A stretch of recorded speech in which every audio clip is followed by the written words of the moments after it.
Baik, terima kasih atas waktunya. Perkenalkan, saya Coisrin Kusumasari, mahasiswa afiliasi kelas A, yang pada kesempatan ini saya akan menyampaikan materi mengenai asuhan pada neonatus umur 8-28 hari. Hal pertama yang dilakukan sebelum melakukan pemeriksaan pada neonatus adalah melakukan anamnese.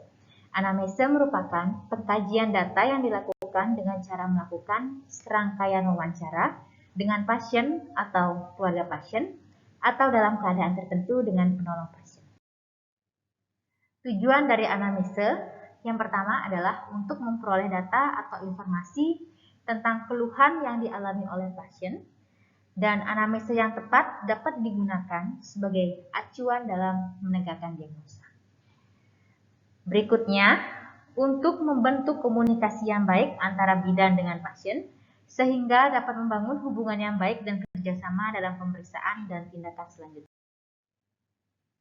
Hal-hal yang dilakukan saat melakukan anamnese, yang pertama adalah mengkaji identitas pasien dan penanggung jawab, seperti nama, agama, suku bangsa, pendidikan, pekerjaan, dan alamat. Berikutnya adalah alasan datang dan keluhan utama. Apa yang dirasakan oleh ibu, sejak kapan keluhan itu dirasakan, dan jelaskan secara berurutan tindakan apa yang sudah dilakukan ibu untuk menangani keluhan tersebut. Langkah-langkah anamnese. Pilihan pertama, menanyakan keluhan tentang bayinya. Selanjutnya, kita kaji tentang penyakit ibu yang mungkin berdampak pada bayinya. Selanjutnya, warna air pertumbuhan yang keluar. Dan yang terakhir adalah riwayat bayi buang air kecil dan besar, serta frekuensi bayi menyusu dan kemampuan mengisap. Langkah-langkah pemeriksaan fisik. Pemeriksaan fisik dimulai dari melakukan pemeriksaan vital sign seperti suhu, nadi, respirasi, lalu pemeriksaan fisik, pemeriksaan dari kepala sampai kaki. Hal-hal yang diperlu persiapkan untuk melakukan pemeriksaan fisik yaitu mempersiapkan alat dan tempat, di mana alat yang diperlukan ada lampu, air bersih, sarung tangan bersih, kain bersih, stetoskop, jam, termometer, timbangan, pengukur panjang bayi lingkar kepala, dan tempat yang datar. Hal yang dilakukan selanjutnya adalah mendekatkan alat dan menyalakan lampu penghangat, lalu mencuci tangan, menggunakan sarung tangan bersih, dan melakukan pemeriksaan.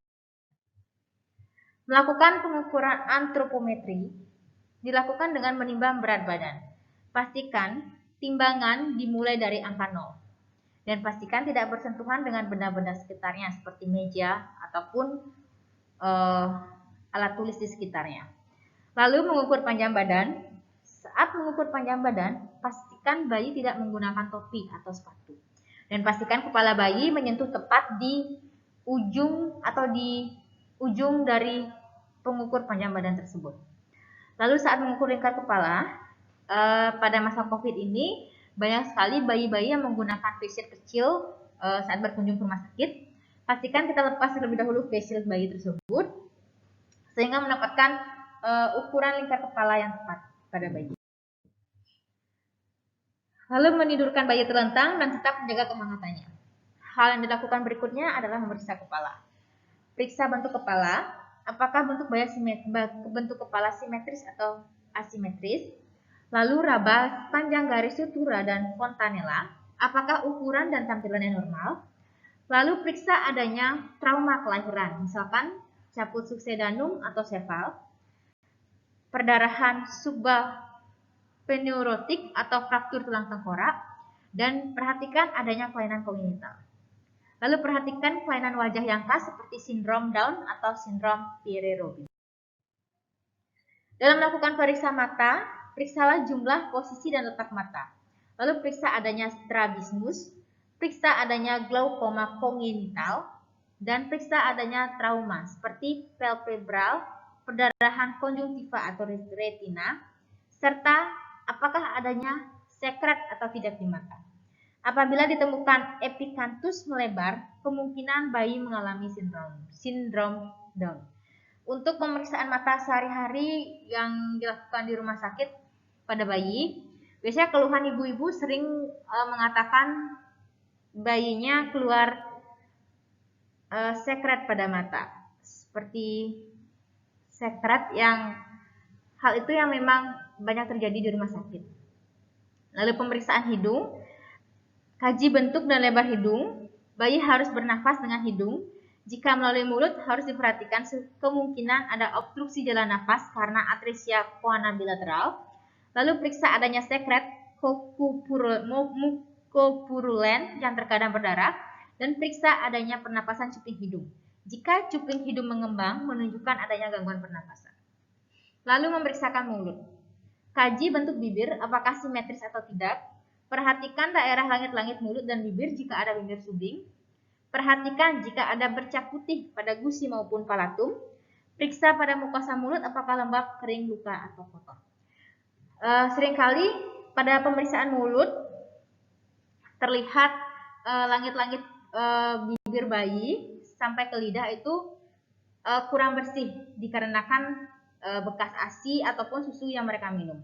Dan sering sekali saya menggunakan has bersih untuk membersihkan mulut bayi agar tampak bersih. Hal ini saya sering lakukan sebelum wabah COVID ini. Lalu memeriksakan telinga, periksa dan pastikan jumlah, bentuk, dan posisinya, simetris atau tidak. Pada bayi cukup bulan, tulang rawan sudah matang. Daun telinga harus berbentuk sempurna dengan lengkungan yang jelas di bagian atas. Lalu perhatikan letak daun telinga. Daun telinga yang letaknya rendah terdapat pada bayi yang mengalami sindrom tertentu. Pada pemeriksaan leher, lakukan palpasi pada leher. Pergerakannya harus baik. Periksa adanya trauma leher yang dapat menyebabkan kerusakan pada plexus brachialis dan lakukan perabaan untuk mengidentifikasi adanya pembengkakan atau pembesaran kelenjar tiroid dan kelenjar limfe serta vena jugularis. Pemeriksaan clavicula menggunakan jari telunjuk, meraba seluruh clavicula untuk memastikan adanya fraktur. Pemeriksaan dada dan aksila. Periksa kesimetrisan gerakan dada dan suara saat bernafas. Pada bayi cukup bulan, puting susu sudah terbentuk dengan baik, simetris, dan ada cek pengeluarannya. Payudara dapat tampak lebih besar dari normalnya, tetapi itu masih dalam batas normal. Pada pemeriksaan abdomen, hal yang perlu diperhatikan adalah tali pusat. Observasi pergerakan abdomen, raba abdomen untuk memeriksa adanya massa dan melihat dan meraba bentuk abdomen. Untuk perawatan tali pusat ini seringkali ditemukan juga kasus-kasus bayi yang tali pusatnya tidak berani diganti oleh ibunya di rumah karena alasan takut seperti itu. Dan pada saat di rumah sakit, KIE yang diberikan adalah cara perawatan tali pusat dengan tetap menjaga tali pusat kering dan bersih. Mengganti tali pusat saat mandi ataupun saat terasa basah. Hal berikutnya yang dilakukan adalah memeriksakan anus dan genitalis. Pada anus, terlihat lubang anus dan periksa mekonium sudah keluar. Pada bayi laki-laki, periksa posisi lubang uretra, palpasi skrotum untuk memastikan jumlah testis. Pada bayi perempuan, biasanya pada bayi cukup bulan, labia mayora telah menutupi labia minora. Pastikan lubang uretra terpisah dengan lubang vagina. Memeriksa ekstremitas. Memeriksa bahu, lengan, tangan. Dapat dilakukan dengan memeriksa jumlah jari, telapak tangan, periksa adanya parunisia pada kuku yang dapat terinfeksi atau tercabut, lalu memeriksa tungkai dan kaki seperti kesimetrisan panjang kaki dan jumlah jari kaki. Pada pemeriksaan punggung, periksa spina dengan cara menelungkupkan bayi, cari adanya tanda-tanda abnormalitas. Lalu membereskan alat, mencuci tangan, dan mendokumentasikan hasil pemeriksaan. Asuhan memenuhi kebutuhan ASI asuh pada bayi umur 8-28 hari. ASA merupakan stimulasi mental yang akan menjadi cikal bakal proses pendidikan, di mana bertujuan untuk mengembangkan mental, kecerdasan, keterampilan, kemandirian, kreativitas, agama, moral, dan produktivitas. Sedangkan ASI merupakan kebutuhan emosi yang dapat dilakukan sedini mungkin, yaitu dengan mendekat bayi pada ibunya segera setelah lahir dan melakukan bonding attachment pada neonatus.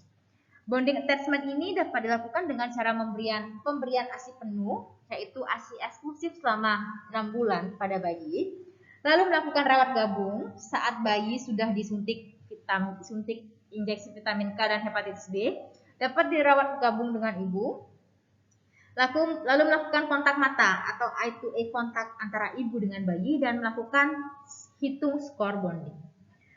Untuk ASU sendiri dapat dilakukan ibu dengan cara merawat tali pusat, memandikan neonatus, perawatan mata, pijat bayi, membedong bayi, mempertahankan suhu tubuh, dan pemenuhan kebutuhan tidur.